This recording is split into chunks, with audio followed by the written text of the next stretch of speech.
A 12-hour flight followed by 10 days in Thailand, island hopping, jumping on and off flights, trains, boats and buses, but, and this is where it gets interesting, with carry-on luggage only. And in this video, I run through everything I plan to carry with me on the trip. I'm going to be flying Thai Airways, and that means a hand luggage limitation of just 7 kilograms or 15 pounds, plus an underseat bag of some sort, which in my case will be a sling bag, and that is limited to 1.5 kilograms or 3.3 pounds. So 8.5 kilograms or 19 pounds in total. Let's start with the backpack, and if you want more details on any item featured, I'll put as many links as possible in the description down below. This is from a company called Matador. Now, Matador, not that well known in the bag world, but they are well known in the travel accessory world where they do a load of innovative product. What's interesting about this one is that it's super lightweight. This weighs just under a kilogram and it's 28 litres. So ordinarily a bag of 28 litres would be twice this weight. So that immediately makes it interesting for this trip where weight is everything. And then the bag itself is really innovative. Let me just start first with the fabric. It's a 420D nylon with a PU coating. That's all over the bag apart from the bottom. The bottom uses a different material that is tougher, more abrasion resistant. And this is an ultra high molecular weight polyethylene, sometimes known as Dyneema, known to be super strong and super resistant. There's two ways of accessing the bag. One is through these pockets here, of which there are 4. So if I look in here, for example, we've got a huge pocket, and it doesn't just cover this area, it goes up inside as well. And then if I was to look at this pocket here, then that goes down and up. So you can decide which pocket you use for which items you want, and it doesn't have to just fit that size. And these are all YKK zippers, and you'll see the ones here are AquaGuard. So this is water resistant, and then you can open it up and it's like a clamshell design. So you can just use it like that and fold all of these out the way and not even use those, or you can do what I'm going to do, which is a combination of both. So I'm going to put some items in here, and then I'm going to put some items in here and utilize the pockets. We've got zipper pulls everywhere we look. So if I open that zip, I can hold on to that and then zip it closed again. And it's interesting here, what you can do is put the zipper through that loop. And then we've got kind of an anti-tamper arrangement here. If somebody wanted to try and open that with your back to someone, it's going to be really fiddly for them to do that. In terms of pockets overall, we've got the 4 on the front, but it doesn't stop there. We've got a drop pocket on the top. And then in addition to that, we've got a pocket here, you'll notice, and this is a laptop pocket. It's padded on both sides because you've got the padding here, and then you've got padding here. And it doesn't go all the way to the bottom, so it's got a suspension system in there. So if you do drop the bag, you're not dropping the laptop on the ground as well. Then we've got some interesting features to the outside. The first thing to notice is grab handles. There are loads here. You've got one on the front, one on the back, so you can really lift it like that. You've also got one on the bottom there, so if you pushed it in an overhead locker, that way you can grab this and get it out easily. And then you've got a strap here, so you can carry it briefcase style as well. On the other side, you've got a stretchy water bottle pocket. That will take a 1 litre Nalgene bottle at a push, so plenty of room in there. And you'll notice we've got compression straps, these V-shaped compression straps. Again, I've not seen these before, but they do a really good job of keeping it compact. The other thing to notice is this back panel here. This is really engineered for comfortable carry, and because of that it is quite bulky in that respect.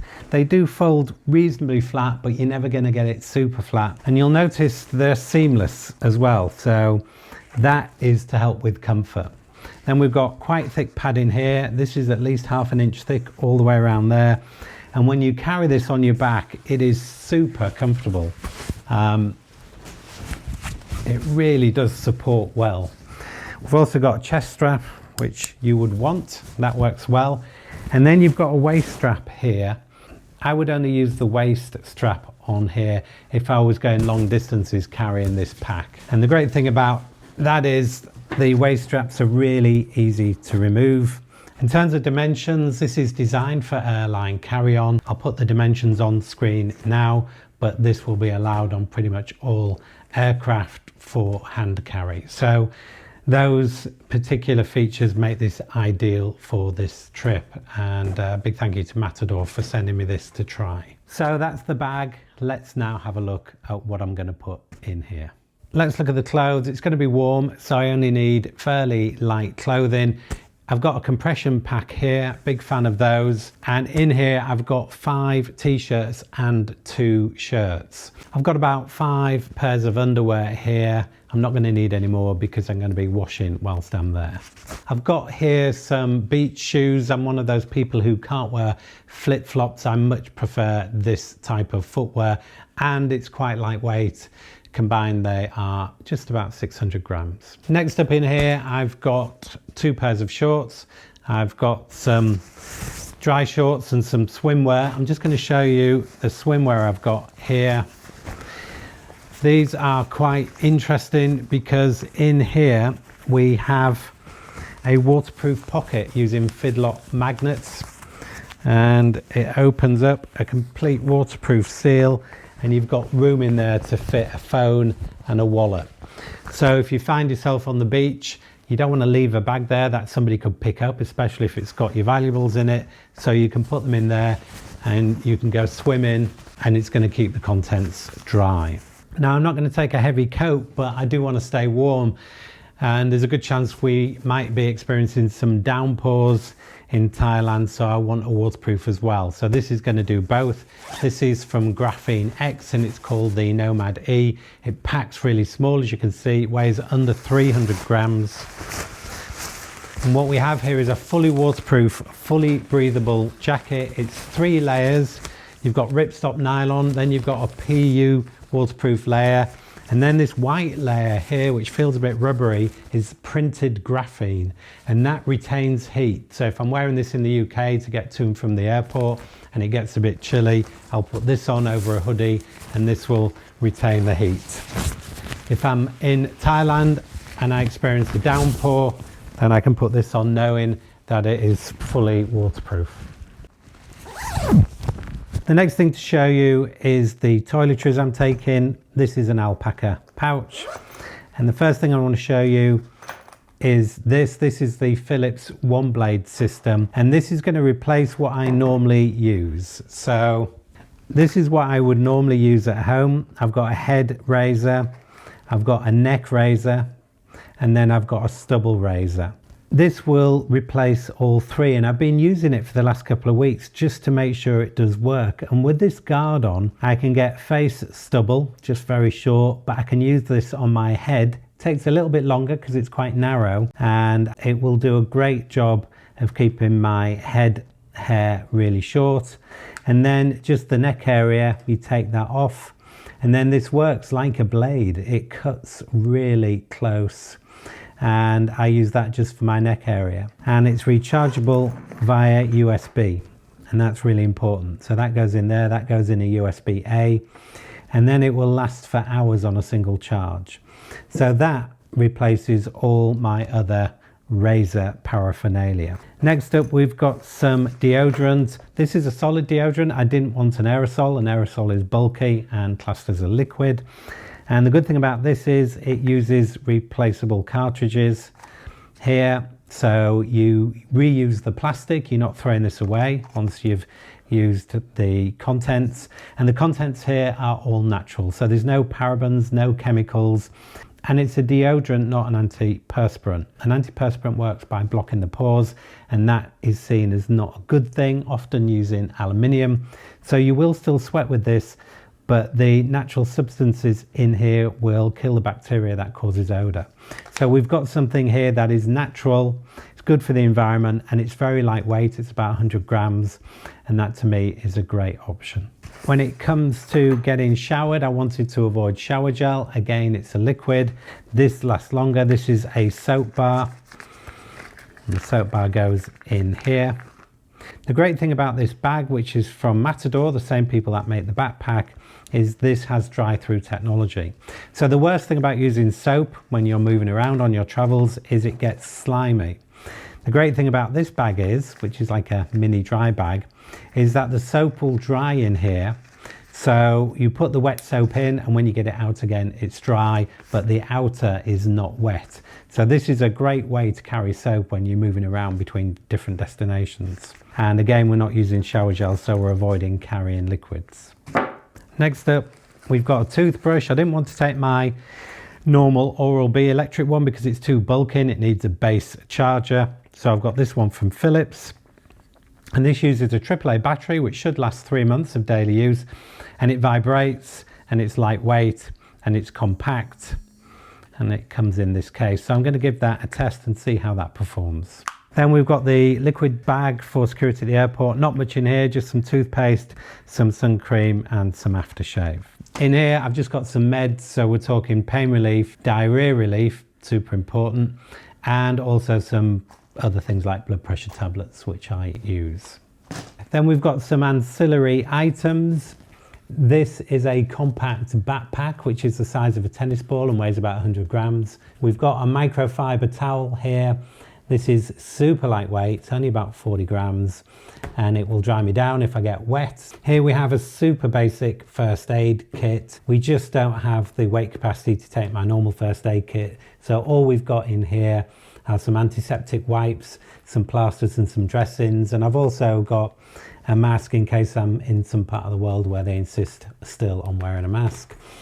And then I've got this. This is an Israeli bandage, a compression bandage. So if I do get a severe bleed or somebody around me does, I can apply a pressure bandage and an absolute push. You could use this as a tourniquet. And I'm only really taking this because we're planning to hire motorbikes and I just want to be extra safe. Here we have a dry bag from Side by Side, super lightweight, and that's useful for wet clothing to keep your bag dry. And also it can be used for clothing that needs washing and all sorts of other things. Then we've got a compressible water bottle, super lightweight, super compact. But if I'm struggling to find something to hold water, I can use that. Here I've got some camera equipment. This is a mount for the camera I'm taking, and these are some accessories that will go with the camera. So that's what that is for. Here we have the Get Me Out of Trouble kit that is allowed on an aircraft. Now I've done a full video on this. There's quite a lot in here. It's been carefully thought through. So if you're interested in this particular kit, then check out the video and I'll link to it at the end of this one. And then we have my tech pouch. In here, I've actually got some luggage scales because I am paying close attention to the weight. I've got some cables, mainly USB-C, but I've also got a USB-A to Lightning, because you'll find in hotel rooms, if they offer you USB, it's generally A still at the moment. So that's that. Then I've got a very compact, relatively lightweight GAN charger. Again, it's important to have USB-A as well as USB-C at the moment. There's some items that won't charge via USB-C. So I've still got some items that, even though they're USB-C charging, they require you to charge from USB-A. It's a 65 watt charger, which is a lot of power for something so small. It's the American outlet as standard, which is what you use in Thailand. But if I want to use it in the UK, I can just attach that to it like that. And I've also got a European adapter as well. So there's not a lot in here, but I don't really need a lot. It's only a relatively short trip. Okay, so I'm just going to put everything in the bag and just check the weights. So I'm going to start by opening it clamshell style.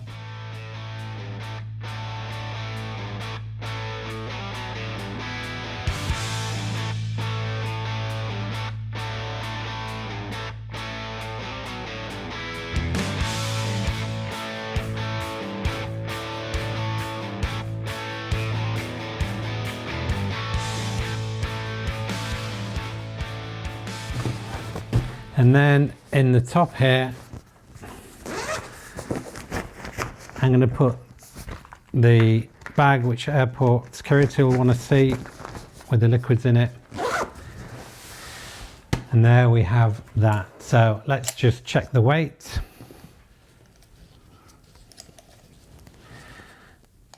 And there we have 6.7 kilos or 14.8 pounds. So that is exactly where we want it to be. In addition to the main carry-on, you're also allowed to carry a bag. So my bag of choice is going to be this. This is a Bellroy Venture Sling 9 litre. So with this particular sling, waterproof zippers, they have this unusual zipper system which I can't do without now, and you have a zip at either end for the same zip, and it means you can open up the sling really wide from any direction. And this I find super useful. There is a slight drawback in that you get a gap here, so if you put anything really small in there, you have to be aware it could fall out, that gap in there. But for me, that's a price worth paying. We have a pocket on the front. This is where I keep my DJI camera. This is a small gimbal camera. This is the only camera I'm going to be taking with me to film the trip. Got some glasses cleaner. The main compartment here, I'm not taking a laptop, but I am taking this iPad mini. And the reason for that is not only to consume entertainment on the flight, but also if I lose my phone, I'm going to be absolutely screwed, because on my phone I've got my boarding card, I've got effectively a means of payment, I've got all my contact details, I've got my itinerary, I've got my only means of communication in whatever way I use it. So whether it's text or video calls or phone calls, if I lose my phone, I've lost all of that. So I always like to carry a backup. The iPad mini will do everything the phone will do pretty much. And this one also has a network connection as well. Then I also have a notebook in here and a pen. I also carry a buff. So this is neckwear, headwear. And this is a really useful item. If you've not seen them before, check them out. Then for the flight, I've got this eye mask. These are really affordable, only cost about £5 or dollars on Amazon. I'll put a link in the description below. But the good thing about these is it keeps the material off your eyes. So when normal eye masks touch your eyes, it makes sleeping harder. This blacks out everything with nothing touching your eyelashes or your eyelids. Then I've got some earplugs to help me sleep. So that's always useful. I've got earpods, and I've also got the Orbit Key sanitizer dispenser, so I always carry a hand gel. It just stops me catching germs and getting ill, so I find that really useful. And this will have to go in the liquids bag when I go through the airport. Then we have in here a soft glasses case, so I'll be taking some sunglasses. And there's also in here a zip pouch at the back. This is the safest area for passport and credit cards, and I've got some backup credit cards here. Then I've got my Bellroy slim sleeve, and this is what I'll be carrying most of the time because this will go in the front pocket of my jeans, and I want to make sure I'm carrying this separate from my bag in case I leave my bag somewhere. And then I've also got an international driver's license there, which will allow me to hire a motorbike and so on. And I've also got some cash. And then finally in here, and this is rather an odd thing you might think to carry, are these two items here. Now the real worry is that you get an upset stomach, you visit a public loo, there's no toilet roll. So without getting too graphic, what this does is go onto the end of any water bottle and it turns it into the world's smallest bidet. And you can squirt water at high pressure, clean yourself up. Then we have a microfiber towel. This one actually is from Matador as well, so you can dry yourself. So a little bit graphic, but actually really useful if you need it. And that is the contents of the sling bag. So let's get them back in here. The hand carry rules of the airline basically tell me I've got 1.5 kilograms max to play with. So I'm just going to shove everything back in here and weigh it.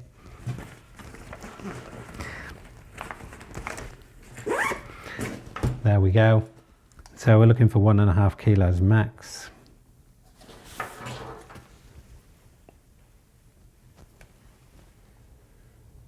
So exactly where we want it to be. So for the flight, I'm going to be wearing some jeans or combat trousers and a t-shirt and a hoodie. I find I can sleep better with a hoodie, and I'm also going to be wearing some shoes. The weight of these shoes is important because if I'm wearing the beach shoes and I'm carrying my backpack, then I'm going to be carrying these in the backpack. So these are just as important weight-wise as the gear we're carrying in the bag. These are from a company called Allbirds. These are super lightweight travel shoes.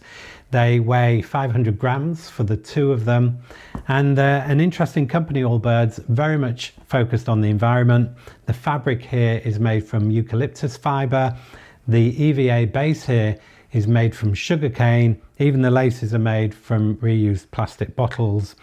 And these are super comfortable. Some people describe them as the most comfortable shoes in the world, and you can also put them in the washing machine. So if you do get them dirty, shove them in the washing machine and they come out clean. So I'm quite excited to give these a go.